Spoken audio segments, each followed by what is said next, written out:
Hello, everyone. Welcome to another live story coming to you from Lifestories worldwide. My name is Alan Jones. We bring you stories from across the world, and the stories go out all across the world. Stories of people who've gone through all types of challenges and how they've overcome those challenges, sometimes through abuse and all types of struggles and rejection, but they've found the answer. These stories go out live on StreamYard, Zoom, Facebook, and YouTube. And if you want to follow us, you can follow us on our website as well, lifestoriesworldwide.com. You can watch the story live on there. We encourage you to go to our website. You'll find lots of information on there of how to contact us. And we encourage you to watch our YouTube channel, Life Stories Worldwide, and share on there and become a subscriber, and encourage other people as well to become subscribers. Our life story today comes from Nottingham in the UK. Peter Wreford is going to share his story in a moment. Peter has been involved in publishing from being a child, from being a toddler. For over 40 years, he's been involved in publishing. And he's going to tell you about his life now as George is going to interview him. So I hand over now to George and Peter. Thank you. Thank you very much, Alan. So, Peter, first and foremost, let me welcome you to Life Stories Worldwide. This is the first for you, I believe. Is that correct? Oh, very first, yeah. You're usually the man behind the lens, shall we say? Always the guy behind the lens, George. I tell you, I never get this side of the story, I'm afraid. Well, as Alan said in the intro, you've been publishing newspapers for over 40 years. You began when you were a toddler. Tell us a little bit about your growing up, and were you a bookworm, or were you a swot or something when you were growing up? I'm joking about the toddler thing. I was trying to make sense of the fact that I'm only 45 and I've been working for 40 years. But there you go. It's not quite as true as it might be, that bit. But no, I grew up, and really, I'm an engineer. In if you cut me in half, I'm a bit like I like to make things work.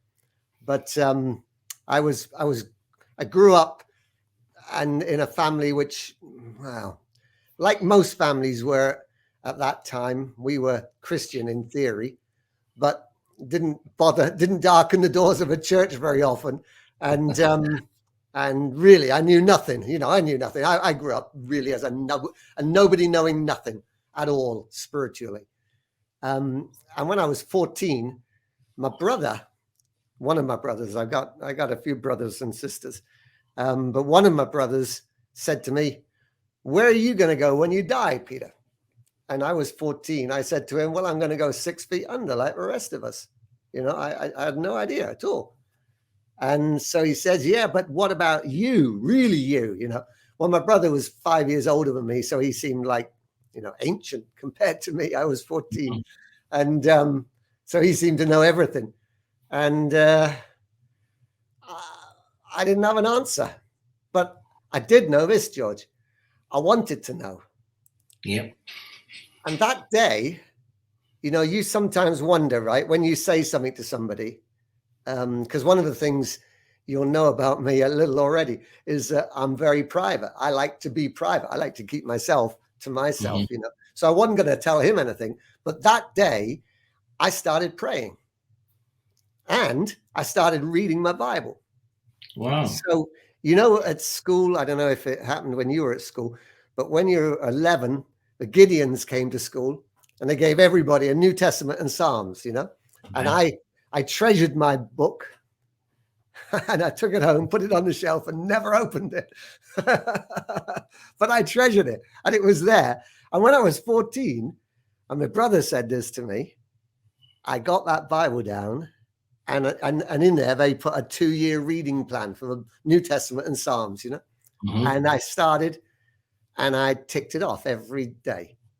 Every day I read my Bible and I prayed. I was earnestly seeking God. I wanted to know. I wanted to know. Now, I was so private. My brother had given up hope on me. He thought there's no hope for him at all. Because the last thing I was going to do is tell him that I was praying. But I was earnestly seeking God. And and reading my Bible. I couldn't. I was one of these guys. I mean, if you aren't brought up in church, well, how do you know what to do? So I felt you had to read your Bible on your knees, and so right. I would get on my knees every night before I went to bed, and I'd read my Bible. And sometimes, of course, I didn't want to, and I would lie in bed determined to go to sleep, but I couldn't go to sleep until I'd get out in a fit of temper, read my Bible, take it off, go back to hop into bed and go to sleep. And that was me. For 3 years, I was like that. I just was earnestly hungering, seeking God.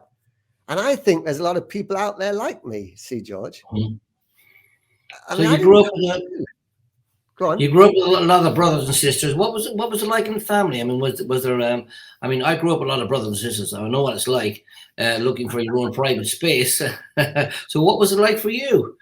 Well, it's I was the youngest of 7. I got 3 brothers and I got 3 sisters, and I was the little one. And because of the way things happened in our family, we grew up in one part of Devon, and my dad retired when I was 10, and we moved to a farm in another part of Devon near Dartmoor. And because of that, my older brothers and sisters stayed at the previous house until they finished school, etc. So I had plenty of space. In fact, I had too much space because I only really know the youngest of my sisters. That's the only one I really know. So, so even though I grew up with a lot of family, I wasn't crowded. Tell us a little bit about your dad. What did your dad do for a job? He was a businessman. He ran a business in Torquay, and then we had a frozen food business in Paynton where we lived, and we had a hen farm there.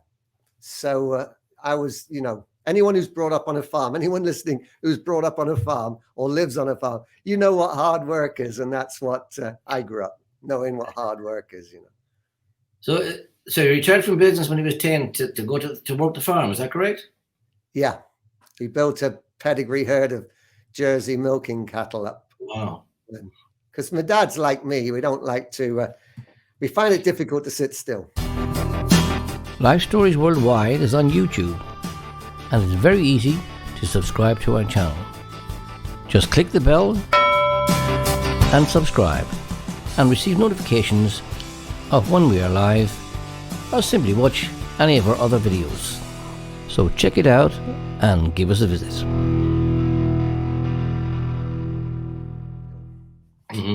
And how was your relationship with your dad and your mom? Well, that's a question. It was fragile. Okay. And when was he strict? Was he strict, or was he Well, when you're the last of 7, George, you know how to get out of the way, don't you? So my dad never ever hit me once, not once. But you certainly didn't say no to my father. Mind you, you didn't say no to my mother either. If she looked at you, you knew you had to jump. But I was extremely happy at home, but a very fragile relationship when I became a Christian. Because when I became a Christian, that was bad. That was desperately bad. And then when I felt the call of God to go to Bible college, well, I was no longer welcome at home. Ooh. So for several years, I didn't see my parents. It was a tough time. And was there any particular reason for that? Yes, it was very simple. My father felt that I should be an engineer, and I felt the call of God instead. And he was very upset. And now, all these years later, looking back, I can see his point of view a lot better. And did you ever get the opportunity to reconcile with your dad? We reconciled, yes, but and my dad,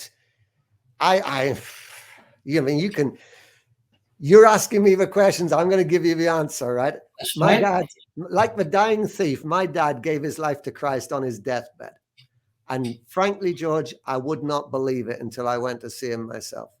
I could not believe it, because he had been violently anti the things of God, anything to do with God, all his life.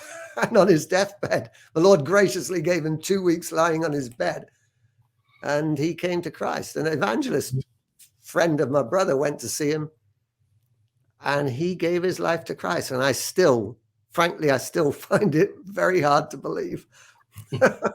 Amazed. Yeah. Well, was there something happened to your dad that he was so, had such an animosity towards it, or did, something life happened to him that turned him away from it or something? I have no idea. One of the things I realized after my father had died, I realized that I'd never, ever had a proper conversation with my father. A conversation where it's two people talking, not just one person being told. And so I didn't. I have no idea. And what about your mom? Was your mom of the same opinion? My mama was when I, at age 14, when I told my mama I wanted to go to church, she said, if you're going to go to church anywhere, you can come to church with me. And so she took me to the local Anglican church in a village up the road from us. We were in that parish, and there were 6 people in the congregation, and I became the altar boy, and I did everything for the vicar, and I was confirmed. And the bishop laid his hands on me and said, receive the Holy Spirit. But the fact is, I knew nothing. I had no idea of salvation at all until later. I went to hear my brother preach. My brother was training for the ministry, and he invited me to go and hear him preach at a church which was, a little way away. But I went to hear him. And I walked into this church, and I just knew that all these people, I looked around at them, all these people have got what I'm looking for. I'm still looking for it, and they've all got it. I was quite miffed, and walked in there. And here's a great lesson for preachers. This is, if you're a preacher, you got to look away from the screen now type of thing. Put your fingers in your ears, because my brother invited me to go and hear him preach. I went there, and I cannot even remember. I can't even bring to mind the thought of him stood at the front of the church. I can't remember a word he said. Wow. All I was doing was waiting there for somebody to ask me, do you want what we've all got? I was just waiting. My brother made an appeal. And, sometimes preachers sort of make a big deal about them appeal. We don't want to embarrass you. We don't want to do this. We don't want to do that. Let me tell you, if he'd said, stand on your head in the aisle, I would have stood on in the aisle, because I just wanted what they got. And so he made an appeal, and I gave my life to Jesus that night. It was the 1st of January. And I was riding a motorbike at the time. And it was positively dangerous on the way home. I mean, the joy of the Lord, I was just so filled with the joy of the Lord. I was simply like I was drunk. But were you still 14 at this stage? No, I was 17. 17 and a half. Yeah. 17 and a half, okay. Oh, yeah, because you were driving a motorbike, of course. Yeah, hopefully. I should have listened to that clue, shouldn't I? I tell you. So you said your dad retired at 10, and the family split. So they stayed in the old house, the other brothers. So did that affect you in any way, the split? They didn't. The family didn't split at all. They wanted to finish in their schooling in that school, which was there, and we moved to the new house. And then eventually we sold the old house, and so it's just that, I don't know, in a family when your sisters and brothers are older than you, for example, my oldest sister, the only thing I can remember about her at home was her wedding day. That's the only thing I can remember. Maybe it's my bad memory. It probably is. I'm blessed with a memory which forgets everything, let me tell you. So, maybe it's that. But and my second eldest sister, the the only thing I remember of her at home was when she was going to go to and live out doing nurses training. And my mother gave me a packet of Jaffa cakes to give to her as a gift when she was leaving. That's all I remember. And my eldest brother, the only thing I remember of him at home was him telling me off in no uncertain terms and not letting me in the workshop, because I would be in the workshop all day long, but I was not allowed in when he was around. So.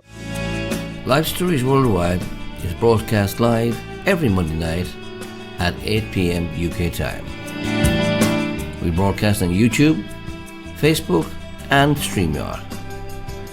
Why not join us every Monday night at 8 p.m. UK time for Life Stories Worldwide. Was your dad disappointed with your brother when he became a vicar? Yeah, he was frowned on. Mm-hmm. Do you think it split the family, or what way did it affect the whole family, in that way? We're all quite independent as people, so it didn't affect us very much at all, but it made us, it polarized things, so that, but I wouldn't, I would just say it's a fact of life. You follow Christ and you take what comes, don't you? Indeed. I think that I wasn't as wise as I could have been. Mm-hmm. But then most of us can look back and say that, Yeah. I was filled with the joy of the Lord, and nobody was going to stop me, What was school like for you? I mean, when you were growing up at school, in primary school and then going to secondary school, did you have any, apart from what your dad wanted you to be, like an engineer, did you have any ambitions for yourself to be, a particular type of job or something? Well, the parents put us all through private school up until in primary school. So 7 kids, they had 7 kids in school at one point in private school. I don't know how they did them. Well, I do know. My mum even took in other people's ironing. She had 7 kids of her own and took in other people's ironing to pay. Pay for your schooling. It is simply, it's deeply humbling.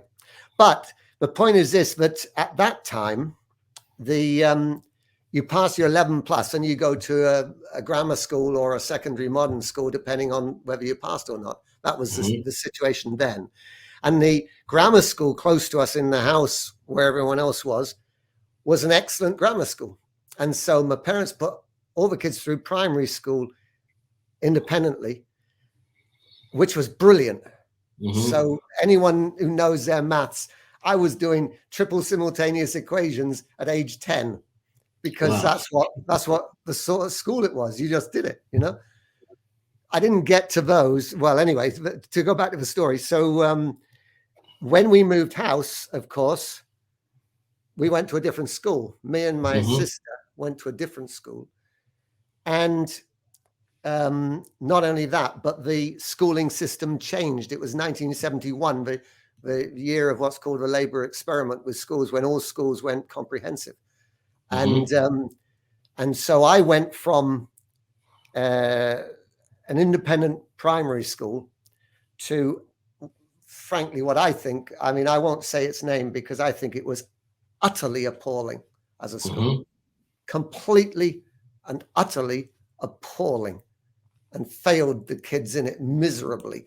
I was doing triple simultaneous equations when I was 10. We didn't get back to simultaneous equations until I was 15 in that school. It's just mind-bogglingly poor.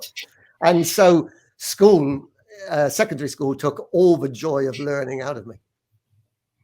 And what were your ambitions then? Did you want to be, as you are now, an editor, or you said you were an engineer at heart? And so what did you want to do? I was an engineer at heart, George. I was an engineer at heart, but the physics teacher that I had was drunk every afternoon. So I didn't take physics. I did chemistry and biology instead. And so when it came, then you talked to the careers advisor. He said to me, well, you cannot possibly get a job in engineering because you haven't got physics O level. And other helpful statements like that. And of course, because I'm so independent as a person. I didn't, I took no notice of him. And I got on my push bike. I was on a push bike at that point, pedaling a pedal cycle, and I pedaled to every engineering outlet that I could find in the area. And I just banged on the door and asked for a job. And and eventually I landed a job in engineering as an apprentice with a major factory in near to where we lived. And so I became an apprentice engineer, mechanical engineer. And because they sent us on what was called day release. So 1 day a week. There were 7 apprentices in my year. And my brother said to me, he said, don't accept what they're going to put you on. He says, push for something higher. Right. I didn't know what I was doing. So I pushed for something higher, and they said, okay.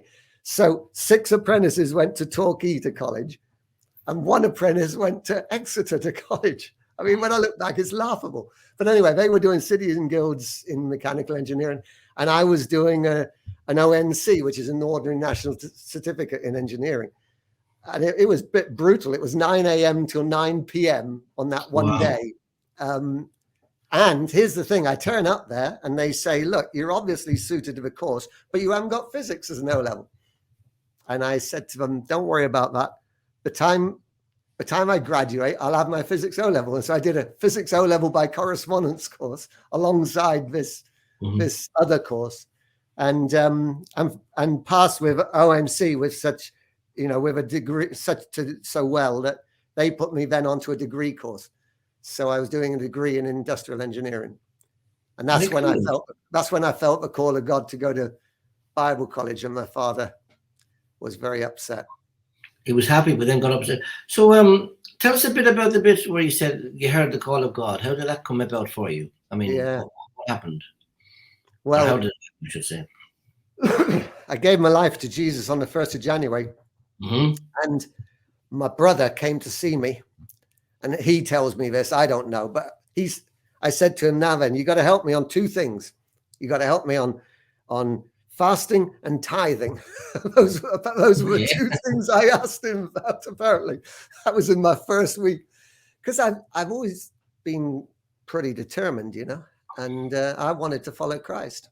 And so those were the 2 things I wanted to get sorted out straight away, And so I went off to a conference, a Christian conference, and I heard the call of God, and it broke my heart, really, because I'm an engineer. I love engineering,